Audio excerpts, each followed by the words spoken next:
আল্লাহ তাআলা বলেন, তিনি আল্লাহ যিনি তোমাদের জন্য বানিয়েছেন জমিনকে, এই জমিনকে যালুলান অনুগত, বাধ্য, বশীভূত। আল্লাহ তাআলা বলেন, এটা আমি তোমাদের জন্য বানিয়েছি। আমার বান্দা, তোমরা ভাবো, এই জমিনের দিকে তাকাও, প্রতিদিন একবার ভাবো, এই জমিন, এই মাটি আমি রব্বুল আলামিন তোমাদের জন্য বানিয়ে কি পরিমাণ তোমাদের অনুগত বানিয়ে দিয়েছি।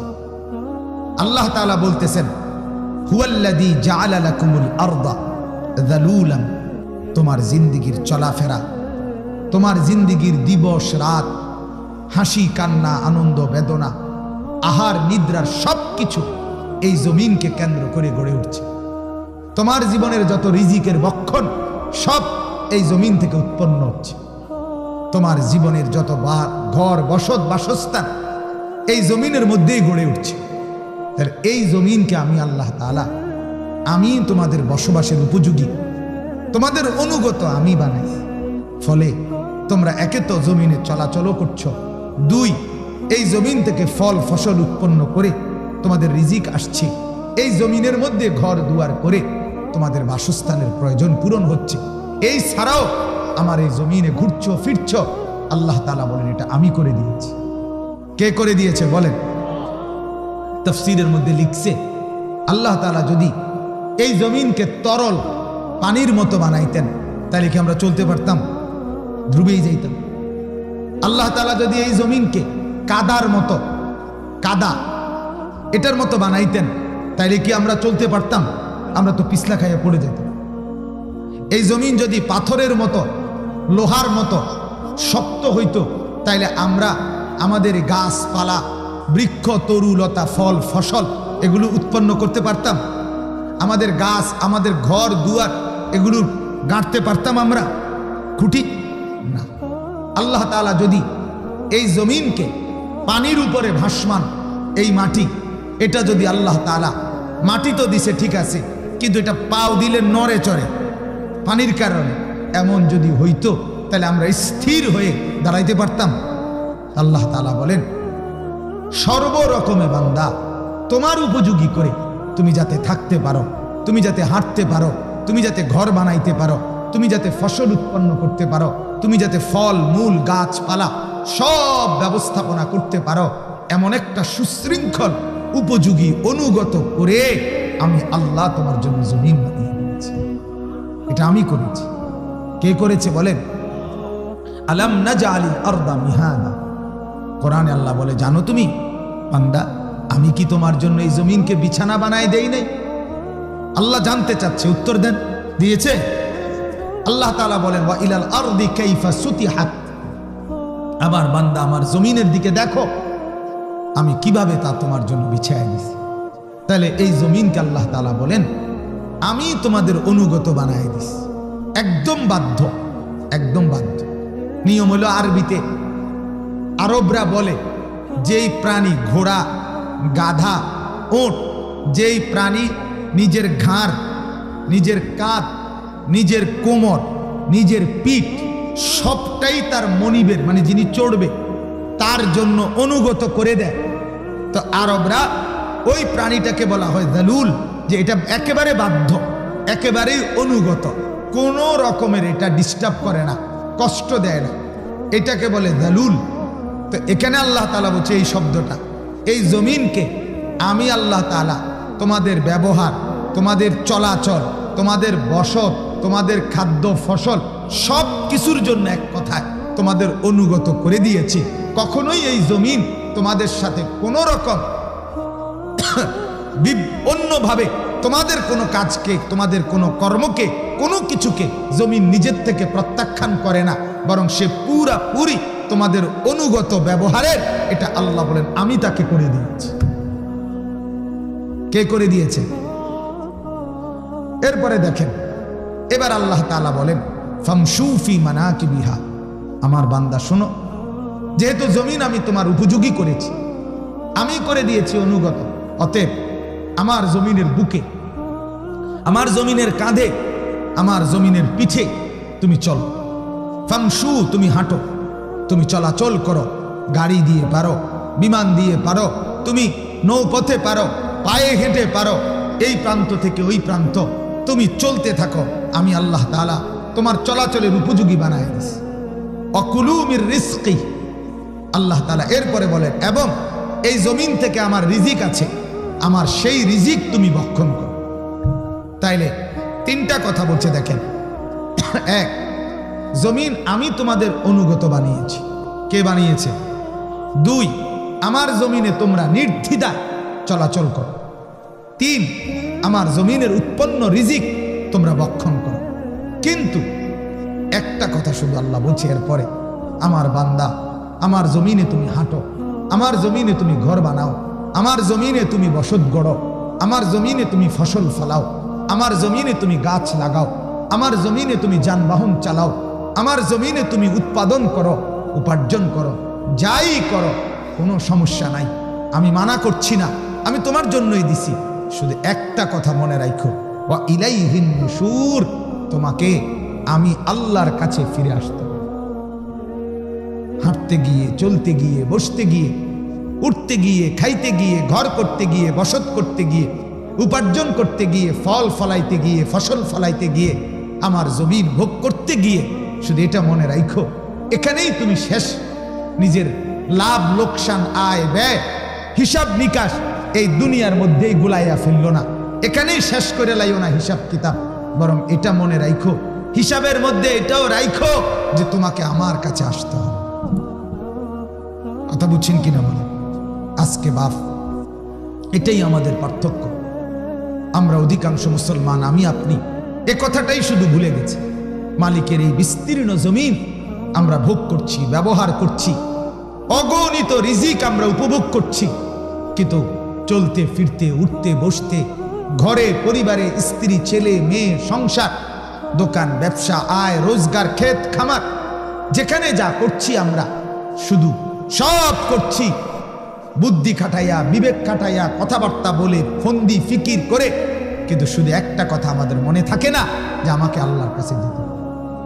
যদি আল্লাহর কাছে আমাকে যেতে হবে, এই হিসাবটাও যদি আমার হিসাবের মধ্যে থাকতো, তো আল্লাহর কসম আমার দ্বারা, আমার বিবি বাচ্চার দ্বারা নাফরমানি হতো না।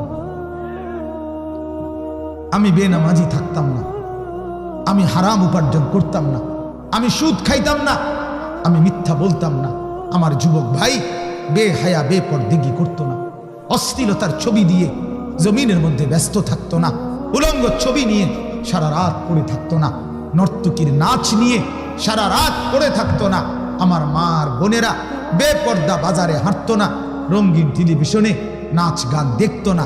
যদি বুঝতো যে জমিনের উপরে আমি টিকে আছি, যে ঘরে আমি টিকে আছি, যেই মাটির উপরে আমি টিকে আছি, এই মাটি আমার আল্লাহর দেওয়া, আর ওই আল্লাহর কাছে আমাকে যেতে হবে, এই কথা যদি দিলে, দেমাগে, কলিজায় থাকতো, বিবেকে থাকতো, অন্তরে থাকতো, আল্লাহর কসম, তাইলে আমাদের জিন্দিগি আরো অনেক সুন্দর হইতো, ঈমান আমল ওয়ালা হইতো। আমরা সব মনে আছে আমাদের, আমরা সব চিনি, সব বুঝি, সব কিছু খেয়াল করি, শুধু এটা ভুলে যাই যে আমাদেরকে আল্লাহর কাছে ফিরে যেতে হবে। কিন্তু আমাদের প্রিয় নবী সাল্লাল্লাহু আলাইহি সাল্লাম, এবার নবীজির আমল দেখেন। আল্লাহর নবী সাল্লাল্লাহু আলাইহি সাল্লাম, হাদিসে আছে, নবীজি যখন ঘুম থেকে উঠতেন তখন নবীজি দোয়া পড়তেন, আলহামদুলিল্লাহিল্লাযী আহইয়ানা বা'দা মা আমাতানা ওয়া ইলাইহিন নুশুর। এই কথাটাই বলতেন, আল্লাহ, আমি তো ঘুমের মাধ্যমে মরেই গেছিলাম, আপনি আমাকে হায়াত দিয়ে আবার জাগিয়ে দিলেন, আমার চোখ তো বন্ধ ছিল, আপনি চোখ মেলে দিলেন, তবে মাওলা, এই যে একবার চোখ বন্ধ হয় আবার আপনি চোখ খুলে দেন, এই করতে করতে আমি জানি ওয়া ইলাইহিন নুশুর, একদিন সত্যি সত্যি আপনি আমাকে আপনার কাছেই ফিরে যেতে হবে। নবীজি এটা ভাবতেন, প্রত্যেকটা কথায় তিনি নিজের আখিরাত, নিজের ইসলাম, নিজের আল্লাহর সাথে সম্পর্ক, এটার সাথে মিলাইতেন, এটা মনে রাখতেন। যেমন দোয়া শুনেন, নবীজি খাবার খাইছেন, আমাদের খাবারের পরের আচরণ কি? খাবারের পরের আচরণ হলো মাশাআল্লাহ, বালা হয়েছে, খানাটা বালা হয়েছে, আড্ডিটা একটু কম হইলে ভালো হইতো, ঝোলটা একটু বাড়াইয়া দিলে ভালো হইতো, নুন হইছে, তবে একটু খেয়াল করে দিলে ভালো। এই হলো আমাদের মন্তব্য। কিন্তু আল্লাহর নবী সাল্লাল্লাহু আলাইহি সাল্লাম হাদিসের মধ্যে আছে, খাবার শেষে তিনি দোয়া করতেন, আলহামদুলিল্লাহিল্লাযী আত'আমানা ওয়া সাকানা। আল্লাহ আপনার প্রশংসা, আপনি খাওয়াইছেন, আপনি পান করাইছেন। শুধু খাওয়াইছেন আর পান করাইছেন দেখেন, এটাই না, ওয়া জাআলানা মিনাল মুসলিমিন, আমারে মুসলমানদের অন্তর্ভুক্ত বানাইছেন।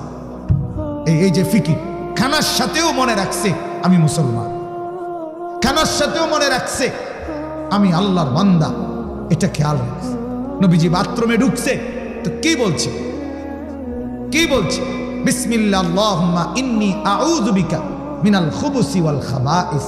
আল্লাহ আপনার নামে, আপনার নামে আপনার কাছে পানাহ চাচ্ছি সমস্ত দুষ্ট মন্দ জিন শয়তানের অনিষ্ট থেকে। তাইলে দেখেন, বাথরুমে যাচ্ছে, এই সামান্য কাজের ক্ষেত্রেও আল্লাহর নবী আল্লাহর সাথে সম্পর্ক জুড়ে এরপরে যাচ্ছে। মাওলা, আমি আপনাকে ভুলি নাই, ঘুমানোর আগেও ভুলি নাই, ঘুম থেকে উঠেও ভুলি নাই, খাওয়ার আগেও ভুলি নাই, খাওয়ার পরেও ভুলি নাই, পান করার আগেও ভুলি নাই, পান করার শেষেও ভুলি নাই। প্রতিটা কদম কদম কদম কদম আল্লাহর নবী আল্লাহকে মনে রেখে রেখে জিন্দিগি কাটাইতেন। এই কথাটাই আল্লাহ বলছেন, বান্দা আমার জমিন ব্যবহার করো, আমার রিজিক ভোগ করো, আমার জমিনে চলাচল করো, আমার জমিন থেকে তুমি উপকৃত হও, তবে শুধু এটা মনে রাখো, ওয়া ইলাইহিন নুশুর, আমার কাছে তোমাকে ফিরতে হবে। কার কাছে বলেন না? অতএব বাপ, এটাই আমার বক্তব্য। আমিও ভাবি, আপনিও ভাবি, ওদিকে তাকায়েন না ভাই। কারো যদি এ তো মালিকের, এটা দেখেন আল্লাহ তাআলার ইচ্ছা ছাড়া, আমিও প্রায় এটা বলি, কোনো নারী কোনো পুরুষ যখন পাগল হয়, আহা তো কি হয় সেটা, তার মাথাটা তো মাথায় থাকে, কিন্তু ভেতরে রব্বুল আলামিন কি করলেন যার কারণে আমার মতো আপনার মতো মাথা দেখতে, কিন্তু এরপরও আমরা তাকে পাগল বলি। তার মানে বোঝা গেল আমার এক এক সেকেন্ডের সুস্থতা আমার আল্লাহর হাতে, আমার আল্লাহর হাতে, আমার আল্লাহর হাতে।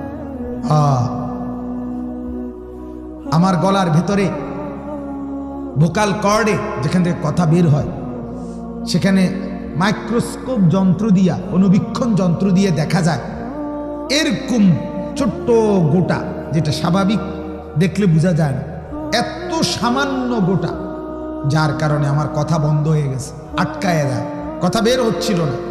অপারেশন করছে, এরপরে আলহামদুলিল্লাহ কিছুটা কথা বলার তৌফিক আল্লাহ দিছেন। এখন শুধু এই অনুবীক্ষণ যন্ত্রে দেখা যায় এমন সামান্য গোটা পরিষ্কার করতে 4,20,000 টাকা সর্বমোট আসা যাওয়ায় আমার খরচ হয়েছে ইন্ডিয়ায়। তাহলে আপনি বলেন, আমার এই পুরা হাত যদি ঠিক করতে হয়, আমার যদি পাও ঠিক করতে হয়, আমার দেহের এক এক অঙ্গ যদি ঠিক করতে হয়, তাইলে এবার ভাবেন তো বাপ, যুবক ভাইয়া, তুমি ভাবো, তোমার হাত ধরে বলি ভাইয়া, মাথার চুল থেকে পায়ের নখ পর্যন্ত আল্লাহ তাআলা আমাকে আপনাকে কত লক্ষ কত কোটি টাকার সম্পদের এক দেহ আল্লাহ তাআলা দান করছে। বলেন না ভাব, একটা একটা অঙ্গ ঠিক করতে চাই, বলেন। এজন্য কদর করলেন না, চিনলেন না নিজের সুস্থতা, নিজের যৌবন, নিজের জিন্দেগি ভুলেই গেলেন। আল্লাহর দেওয়া দুনিয়া ভোগ করছেন, আল্লাহর দেওয়া রাত। আমি কালকে কিশোরগঞ্জ গেছি মাহফিলে, ভৈরব থেকে মাগরিবের পরে আমি আপনার এতটা কুয়াশা, মাগরিবের পরে একটু পরেই ভৈরব থেকে পাকুন্দিয়া কয় কিশোরগঞ্জ মাহফিলে গেছি, যখন পৌঁছছি তখন বাজে রাতের 10টা। মানে গাড়ি একটু একটু একটু করে 100 করে আগাইছে, এতটা কুয়াশা। তাইলে আমি ভাবলাম, হায় মালিক, কিছুদিন আগেও তো আমি আসছি, তখন তো চতুর্দিকে এমন কুয়াশা দেখি নাই। তাইলে এই জমিনের ভিতরে কে এই কুয়াশা এনে দিলেন, ঠান্ডা এনে দিলেন, আবার সেই ঠান্ডা কিছুদিন পরে গরমে রূপান্তরিত করবেন। প্রতিনিয়ত এই রাত আনে, দিন আনে, সকাল আনে, দুপুর আনে, সন্ধ্যা আনে, রাত্রি আনে, আপনি আমি হাসেন, কাঁদেন, হাঁটেন, চলেন, উঠেন, বসেন। দোস্ত, একটা বারও কি ভাবেন না এই কাজগুলো আমার দেহে কে করছে? যিনি করছে তার কথা একবারও মনে হয় না? কি ভাইয়া, আজকের দিনে যতবার হাত উঠাইলেন, পা উঠাইলেন, হাত নাড়াইলেন, চোখের পলক ফেললেন, কানের আওয়াজ ব্যবহার করলেন, জবানের কথা ব্যবহার করলেন, মোবাইলে যতবার ছবি দেখলেন, নাচ দেখলেন, উলঙ্গ দৃশ্য দেখলেন, বা যাই দেখলেন, এই চোখ, এই কান, এই হাত, এই পাও যিনি দিলেন, যিনি শুধু দিছেন না বরং ব্যবহারের উপযোগী করছেন, তাকে একটা সেজদা দিতে মনে হইল না? আপনি মানুষ যুবক, তুমি মানুষ, তুমি মানুষ মিয়া। তাহলে জানোয়ার বলবা কাকে? একটা বারও তোমার মনে হলো না কথা? ফজর গেল, জোহর গেল, আসর গেল, মাগরিব গেল, এশা গেল, একটা সেজদা দিতেও মন চায় না? হায় হায় হায়, মুসলমান পরিচয়ধারী এত শক্ত হয় কেমনে বাপ? আমারে বলেন না, মুসলমান পরিচয়ধারী একটা মানুষ এত শক্ত হয় কেন? এত পাষাণ হয় কেন? আয় হায় হায়, যুবক তুমি ভুলে গেছো ভাইয়া, তুমি মুসলমান। তোমার একবারও মনে হয় না? এতগুলো মসজিদের আজান, এতগুলো মাইকের আজান। আমি ইউপি গেছি দারুল উলুম দেওবন্দ দেখতে, এই আমার অপারেশনের সময় 9 তারিখ, 8 তারিখ 9 তারিখ ছিলাম ওইখানে। পুরা রাজ্যে যে কয়জন মুসলমান আছে ইউপিতে, সেখানে মসজিদে আজান দেওয়া মাইক দিয়া সম্পূর্ণ নিষিদ্ধ, সম্পূর্ণ নিষিদ্ধ। আগরতলা গেছি, সেখানে দিল্লিতে গেছি, কত জায়গায় স্টেট আছে যেখানে গরু জবাই করা নিষিদ্ধ। কিভাবে মানবেতর জিন্দেগি পালন করছে মুসলমান, আশরাফুল মখলুকাত। সেখানে রব্বুল আলামিন আমাদেরকে এখনো তো আজান দেওয়ার সুযোগ দিছে, এখনো তো আমাদেরকে মুসলমানের পরিচয় নিয়ে হাঁটার সুযোগ দিছে বাপ। কিন্তু আমরা কদর করলাম না, আমরা কদর করলাম না, কদর করলাম। আমি ডিসেম্বরের সেই 8-9 তারিখ যখন দেখছি, তখনই দেখছি দেওবন্দের ওই এলাকায় ইউপিতে, সেখানে ঠান্ডা, প্রত্যেক রুমে রুমে হিটার, আগুনের গরম হিটার, হিটার জ্বালাইয়া থাকতে হয়, বসতে হয়, রাত্র কাটাইতে হয়। আর প্রচন্ড শীতেও তো আমার বাংলাদেশের আবহাওয়া এতটা শীত না, এতটা বরফ আচ্ছাদিত না। আমেরিকার একটি শহর, পুরা বাফেলো শহর, আজকে 1 সপ্তাহের চাইতে বেশি 15 দিনের মতো সম্পূর্ণ বরফে আচ্ছাদিত হয়ে একের প্যাকেট হয়ে গেছে, প্যাকেট। আপনি পত্রিকায় দেখেন। রব্বুল আলামিন আমাদেরকে কি পরিমাণ নিয়ামত দান করছেন ভাইয়া, অথচ মালিকের কথা মনে হয় না, আল্লাহর কথা মনে হয় না বাপ। কেমনে বললে বুঝবেন? কেমনে বললে বুঝবেন? কিভাবে বললে বুঝতেন? আমি নিজেও বুঝি না, আমার যে আর গলা চলে না। এই জন্য আল্লাহ তাআলা বললেন, আমার বান্দা তুমি আমার জমিন ব্যবহার করো, ভোগ করো, কোনো সমস্যা নাই, শুধু এটা মনে রাখো আমার কাছে আসতে হবে, আমার কাছে ফিরতে হবে। ইলাইনা তুরজাউন, আমার কাছে আসতে হবে। ইলাল্লাহি মারজিউকুম জামিআন, সবাইকে আসতে হবে, সবাইকে আসতে হবে। এখানে আছে কোরআনে আল্লাহ বলছেন, কুল হুয়াল্লাযী দারাআকুম ফিল আরদ ওয়া ইলাইহি তুহশারুন। আল্লাহ তাআলা বলে, জমিনে বসবাসের উপযোগী আমি করেছি, আমার কাছেই তোমাদেরকে ফিরে আসতে হবে, জমা হইতে হবে, একত্র হইতে হবে। অতএব এটাই আমার আজকে বক্তব্য আপনাদের কাছে।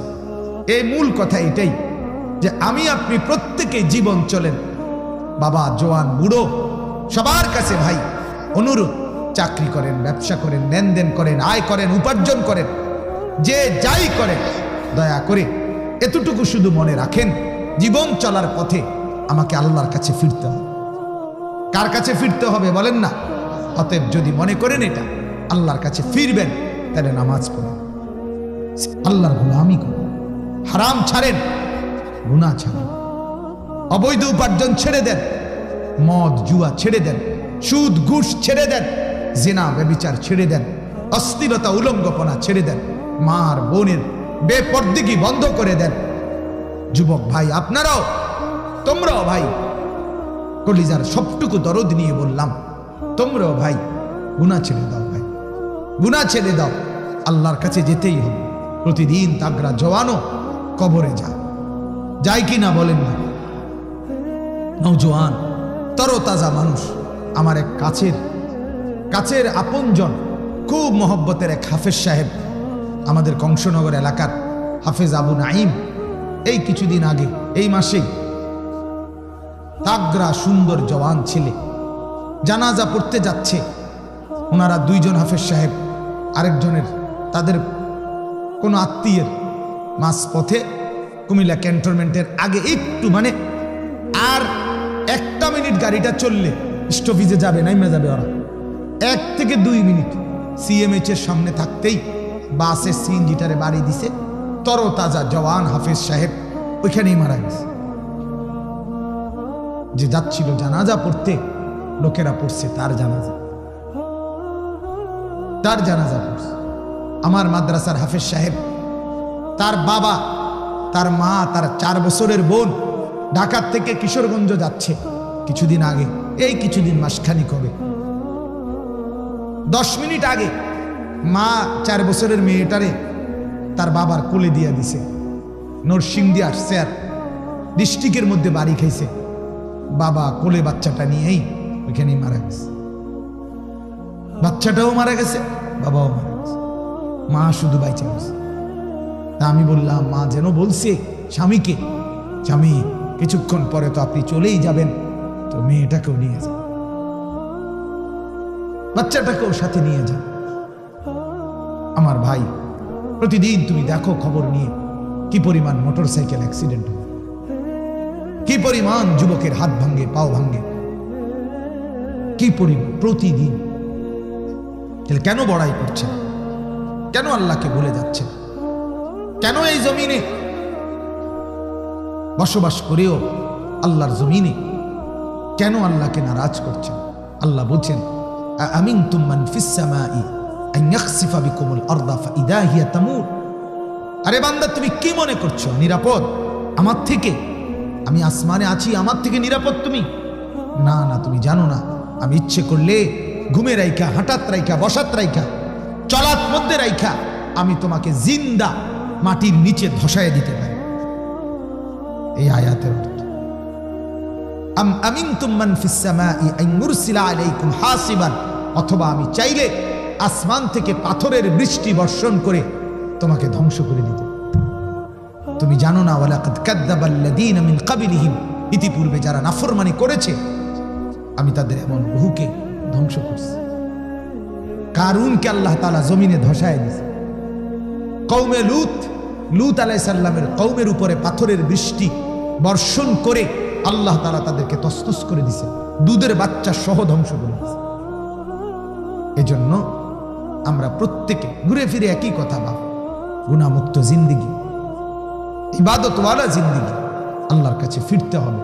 আজকের এই বাঙ্গরা মদিনাতুল উলুম মাদ্রাসায় আপনাদের কাছে অনুরোধ, আপনারা কমপক্ষে এতটুকু চেতনা নিজের ভেতরে রাখেন, গুনাহ থেকে বাঁচেন। যুবকরা আমাকে মহব্বত করেন, আমি জানি ভাই, আমিও আপনাদেরকে কলিজার সবটুকু দিয়ে মহব্বত করি, কিন্তু মহব্বতের এই দাবিতে আপনারা বলেন, ভাই কেন ইসলাম ছেড়ে দিলেন? কেন আল্লাহকে ছেড়ে দিলেন? কেন ইসলামকে অপছন্দ করলেন? সারা পৃথিবীর লক্ষ লক্ষ যুবক, আমি প্রতিদিন বলি এই কথাটা, সারা পৃথিবীর লক্ষ লক্ষ যুবক মুসলমান মেসির মতো নিজের মাথার চুল, নিজের চেহারার আকৃতি, নিজের শরীরের মধ্যে টেটু, নিজের জার্সি মেসির আর্জেন্টিনার গায়ে দিছে। লক্ষ লক্ষ মুসলমান কেউ কোনোদিন আপত্তি জানাইল না, অথচ কাতারে বিশ্বকাপ ফুটবলের পুরস্কারের দিন, সেদিন কাতারের প্রেসিডেন্ট আমির একটা আরবীয় পোশাক, আবা, এটা মেসির গায়ে 5টা মিনিটের জন্য গায়ে লাগায় দিছে আরবীয় একটা পোশাক। গোটা ইউরোপের ইহুদি আর খ্রিস্টানের অগণিত কাফের বেঈমান এটার প্রতিবাদ জানাইছে, যেটা ঠিক করলো না। ইসলামের মুসলমানের পোশাক তার গায়ে লাগাইলো কেন? অথচ যেটা আরবীয় পোশাক, তারা 1 মিনিটের জন্য, তুমি যুবক, তুমি সারা জীবনও যদি মেসির নামে চিল্লাও, দুশ্মনের নামে চিল্লাও, দুশ্মন ফিরতি বলবে আমরা 1 সেকেন্ডও তোমার ধর্মকে পছন্দ করি না। 1 সেকেন্ড না, 1 সেকেন্ড, 1 মিনিট আমরা সহ্য করি। 30 বছর যে ভাই দাড়ি কাইটা দুশ্মনকে খুশি করলেন, 30 বছর পরে দুশ্মনকে একবার বলেন না, আমি তো 30 বছর তোমার মতো সেজেছি, তুমি একবার 5টা মিনিট আমার মাথার টুপি মুসলমানের, এটা তুমি মাথায় দাও। কোন ইহুদি খ্রিস্টান জবাবে বলবে তুমি বেকুব হইতে পারো, আমি তোমার মতো বেকুব না। বেকুব। আজ থেকে এই খ্রিস্টানদের বর্তমানে এই অবস্থার আগেও রোমান যে সভ্যতা ছিল, রোম, ইটালির রাজধানী রোম, এই রোমান সভ্যতায় একটা কথা শুধু শুনেন, রোমান সভ্যতায়, রোমান আমলে তখনকার কাফের মুশরিক যারা ছিল তাদের একটা দেবতা ছিল। ওই জামানায় দেবতার 2টা মুখ ছিল, 2 মুখা দেবতা। দেবতার একটা মুখ পর্দা এমন সিস্টেমে বানাইতো তারা, দেবতার একটা মুখ থাকতো সামনে, আরেকটা মুখ থাকতো পিছনে। এই ছিল দেবতার 2 মুখা দেবতা। এই 31শে ডিসেম্বর রাত যখন 12টা বাজার, 11টা 58, 59 এই সময়ে টাইম বাজত, তখন তারা ওই 2 মুখা দেবতার দেবীর তারা সামনের মুখের কাছে আইসা তারা প্রার্থনা করত যে দেবতা, আমাদের এই বছরটি ভালোই গেছে, আপনার মঙ্গলে, আপনার আশীর্বাদে আমাদের এটা কল্যাণে গেছে। এটা এরপরে ঠিক 12টা বাজলেই তারা পিছনের মুখে গিয়া, পিছন দিক দিয়া গিয়া ওই মুখের কাছে গিয়া বলতো যে হে দেবতা, আমাদের আজকের সামনের এই বছরটা এটাও যেন আপনার দয়ায়, আপনার অনুগ্রহে যেন মঙ্গলে কল্যাণে কাটে, আপনি আশীর্বাদ করে দেন। এইটাই হলো 31st নাইট, এটাই 31শে ডিসেম্বরের উদযাপন। আপনি বলেন কোন সভ্য ভদ্র ন্যূনতম বিবেক আছে? বিবেকের মধ্যে শয়তানে পেশাব করে নাই এমন সুস্থ, পাগল না, মাতাল না, এমন সুস্থ কোন মুসলমান যুবক মানুষ, পুরুষ, নারী, যার ভিতরে মুসলমানের একটা জাররা আছে ঈমানের, সে এইটার দ্বারা এই 31শে ডিসেম্বর 31st নাইট বর্ষবরণের নামে সম্পূর্ণ ওদের ওই 2 মুখী দেবতার যে উৎসর্গ করে, এটার সাথে স্মরণ করে এটা উদযাপন করার কোন যুক্তি ন্যূনতম পাগলের আসেনি? কোন যুক্তি এটা বলে না। কি কারণ থাকতে পারে ভাই? পাগল কি এভাবে হয়ে গেল? একটাবার জানতেও চাইলা না আমি এটা কি পালন করি? একটাবারও জানার দরকার ছিল না, একটাবার বুঝারও দরকার ছিল না এটা কি 31st নাইট। সরকার, মাননীয় স্বরাষ্ট্রমন্ত্রী গত 3-4 দিন আগে সরাসরি সংবাদ সম্মেলনে ঘোষণা দিছে 31শে ডিসেম্বর সন্ধ্যা 6টা থেকে 1 জানুয়ারি সন্ধ্যা 6টা পর্যন্ত কোনো বার, মানে যেখানে মদ বিক্রি করে সেখানে মদ বার খোলা থাকবে না, বন্ধ রাখতে হবে, মানে মদ বিক্রি হবে না।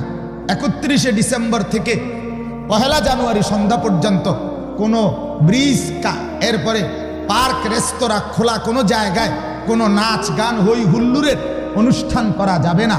তার মানে কি বুঝাইলো? বুঝাইলো এইটার সাথে যে অসভ্যতা যুক্ত হয়েছে এটা সুস্থ স্বাভাবিক বিবেকেও পছন্দ করে না। তাহলে ইসলাম কিভাবে পছন্দ করবে? সেদিন প্রথম অসংখ্য মেয়ে 31শে ডিসেম্বরের 31st উপলক্ষে প্রথম ধর্ষিতা হয়, উদ্বোধন হয়।